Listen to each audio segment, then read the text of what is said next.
สีสีสิทธิปพรบอกวันเวนวิเศษอติเลกเตโชจายตุปวังจายมังคลาจายมหามงคลมือนี้แม่นมือสันวันนี้แม่นวันดีวันดีที่อมุตตะโศกตกใบนี้แม่นตกไม้จานขันใบนี้แม่นกันไม่แก้วเท่าแก่ตกแต่งแล้วจึงได้แต่งปักวันมีเครื่องกันปั๊มพร้อมเท่าแก่มานั่งล้อมอ้อมอยู่ปักวันต้นหลอนใจลายมีทั้งฝ่ายผู้แกนมีทั้งแว่นใส่ก่อยปัดหน่อยซอยสังวานอาหารหลายเหลือหลากสัพพะปากปลอมทุกสิ่งทุกอันมีทั้งผู้พันและหมากจีบฝ้าวังหีบดาวดามาละหอมห่วงเห่าเหล่ากองแก้วยกใส่ปักวันชวนกันมามุนเต่าเข้าต้มกล้วยบายสีไข่หน่วยดียังปอดปัญญาไทยทดสะปนละยายองค์มาแต่เมืองฝากวัดเป็นนาทัดซื้อกุนสีกุนพันตอมสีสันงามสะพัดเท่าจึงมีพระราชาอาญาปงสิทธิใจยาปพรบอกวันเวนวิเศษอติเลกเตโชใจยตุปวังใจยมังคลาปาวตุติกายุโกโหตุอเนกสวัสดีปังเมื่อปะมุนีบารมีองค์วิเศษหูเหตุหอนคำกังวลของผู้คนไต่ลุ่มฟ้ามีหน้าเศร้าโศกเกลือหลายทั้งหญิงชายและหน่อยหนุ่มได้ถูกถอยและโทษาตั้งการยาได้เจ็บป่วยด้วยสาเหตุแห่งการจราจรทั้งถนนจึงเป็นผลให้เดือดร้อนตกแล่นคนเข้ามาหาในอุลาบอดตดเจือนบ่อยากเดินจากที่นอนจิตสะอ่อนสงสารบ่แล้วเลี้ยงยังแจวจึงโปดปายจึงใหญ่ยังพระพรลงมาคุมลงมาตุ่มหมู่ฟุ้งก่อนหายกังวลและเดือดร้อนโปรยประหยัดก่อนภายไปตั้งภายในและภายนอก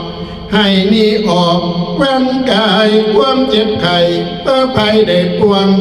ให้ได้สวงสามือนี้วันนี้ต่อไปนี้ภาคแก่นไทยจึงให้ผู้ขามาเรียกเอากวนป้ามวลมาทั้ง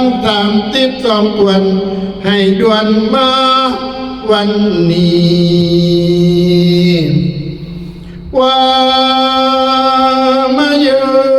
ะวันเอ่ยกวนหัวให้มาอยู่หัวปักปิ่นเก่าน้ำมันเก่าตาหอมควนตาและควนคิ้วควนนิ้วสายและไฟกว่าควนบาทาตั้งกูเกือบแจวให้มาแล้วไว้รีบด่วนฝากห้องหวนให้หีบกลับมาควนตาให้มาอยู่ตาสองกำเจ้าอย่าได้เที่ยวเล่นอยู่สายให้เจ้ามาไว้ซาเดือวันนี้ควรแจ้งให้เข้ามาสู่แก่นลีลาควรขาให้เข้ามาอยู่การลีลายควรแจ้งกลัวกันสายก็ให้มาเต่ามาหอมควรผมดำดูเหลื่อมให้เจ้ามาเทียมเหนือให้เจ้ามาใส่เสื้องามแม่เจ้าซื้อให้มาเข้าสู่กาญาให้เจ้ามาอยู่กับตายายและพ่อแม่เจ้าอย่าแหวนีภายทุกนางนายเป็นคอยอยู่มาหอดปูคอยหลานว่ามาเยือนควันเอ่ยควรจะไปอยู่กับคนแห่งทางใดควรจะไปขี่มอเตอร์ไซค์โยใจโนนีให้เจ้านี้มาเด้อ มาเดือยาสาดวนจนเอาควันอ่อนลา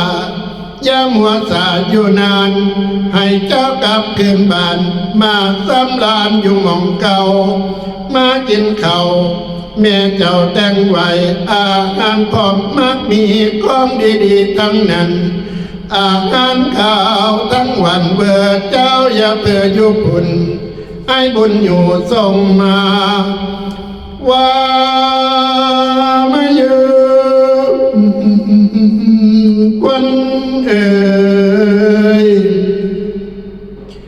เลือกวันเจ้าไปวันนั้นขี่รถยนต์ได้ขนส่งลงถนนนี่บ่พ้นจนใจแท้ให้แวะมาเจ้าอย่าได้เมื่อยลาให้กลับมาซะเดือบุญ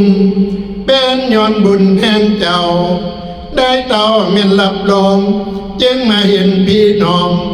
กองเอานี่อีกเดือมาดีใจเอาเหลือบุญเหลือเฟือจึงได้คำนำเจ้าเข้าสู่กายจุดมุ่งหมายให้คืนหลังมีกำลังใจให้ยิ่งใหญ่ให้มีพลานาใหม่ไปสั่งกุศลแต่มือนี้วันนี้ต่อไปว่ามาเดินควันเอ่ยเจ้าอย่าเฉยเดินลาให้กลับมาเถิดบุญให้มาหนุนพ่อแม่เจ้ามาเกินเยาอีแม่เฮาให้เจ้ามากินข้าวเต็มพาให้อร่อยมีอาหารแจมซอยอยากกินหน่อยมันที่เหลือมาจุดเจือพี่น้องกองเฮาคือว่าทั้งเอาอาตัวหนาลุงป้าผู้สุคนให้เป็นคนใจกาอบอุ่นทางจิตให้ประสิทธิ์พ้นใจดังใจหมายแม่นมีเงินแสนเดือเจ้าเต็มกระเป๋าได้จับใจายยุดสบายมีความแข็งแรงเติบเจ้าควันหอมเห่าเป็นสู่จริงเจ้าอย่ามีจริงติ่งยำควันมาให้เจ้าตื่นให้เจ้าเส้นปวอย่ารอสายอยู่นานอยากสำลานมัวเล่นกลางไปในป่าให้เจ้ากลับมาสามาหาพ่อแม่เจ้ามาขึ้นเจ้าแห่งตนว่ามาเดินควันเอ่ยควรเจ้าจงมาในมือนี้วันนี้ให้เจ้ามาสืบสานดอมแม่มารดาให้เจ้ามีศรัทธาต่อสินทานเดินเจ้าเจริญทำตามกองเขาพุทธองค์อยู่เป็นนิจคิดสิ่งใดก็ให้ได้สัมมาแต่สิ่งดีสร้างบารมีไปหน้ามีปัญญาพระยอยิ่งขอความปรารถนาจงเป็นจริงอย่าประวิงแต่ก่อนจีวันนี้ให้อุ่นใจสิวิไลทุกด้านทั้งการงานที่เจ้าเหตุให้เป็ดเสร็จด่วนหน้าโตเจ้าจงเจริญให้เพิดเพลินไปหน้าสุขกุลาพระเจ้ามวลเส้นเอาควนอ่อนลาอย่ารอสาอยู่นานว่ามาอยู่ควันเอ่ยควรจะไปกับเพื่อนไปทำงานได้เพียนพำให้เจ้ามาประจำนำสติขึ้นเจ้าคือกองเขาแต่เก่าลังให้มีพลังเพียงพร้อมกายใจให้เต็มตื่นทุกวันคืนยิ้มละลืนสดชื่นแม่นทุกวันอย่าได้มีจิตหลันให้ฟังความพ่อแม่สิเจริญแท้ๆไปหน้านั้นแน่นอนทุกบทตอนที่วันเบาเป็นพรเฮาให้เจ้าอ่านทุกวันให้เจ้าได้ควรใครแม่นใส่ใจห้องใส่โยโมห้องสลองกันวันอบอุ่นขอขอบคุณทุกกรรมมาทำให้ได้สู้ควรว่ามาอยู่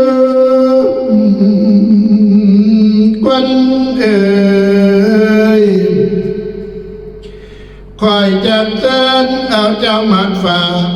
ผู้อยู่กำฝ่ายเหนือคอยจักเชิญเอานางคำเฟือผู้อยู่กำฝ่ายใต้คอยจักเชิญเอานางแอกไข่ผู้อยู่หออาสนาคำมาซอยคุณซอยย่อควรเจ้าดีเด้อ10 หมอสะดำลุกมาแต่ผู้หน่อย30 หมอหน่อยลุกมาแต่เมืองสวง40 หมอหลวงลุกมาแต่เมืองฝ่า50 หมอกาลุกมาแต่ผู้หอบผู้หอมมาซอยคุณซอยย่อควรเจ้านี่เด้อคอยจักเส้นเอาอินพร้อมยมราชทั้งนางนาฏธรณีมาซอยคุณซอยย่อควรเจ้านี่เด้อว่ามาอยู่ควรควรเจ้ามาหอดแล้วให้จริงเจ้าอยู่สบายหายป่วยไปทุกโศกวิปโยคดักหนาก็ให้หายโลกาพยาธิหายเจ็บแข้งก่อให้ลาเจ็บตาและปวดท้องเจ็บในตัวปวดหัวและปวดไหล่เส้นควรเจ้าไตเต่าเข้ามาจริง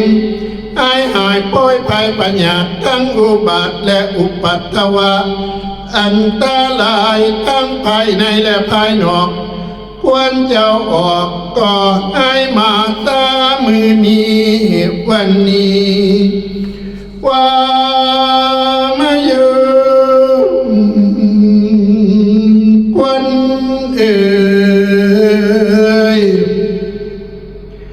ควรเจ้ามาหอดให้อย่าไปสนป้านา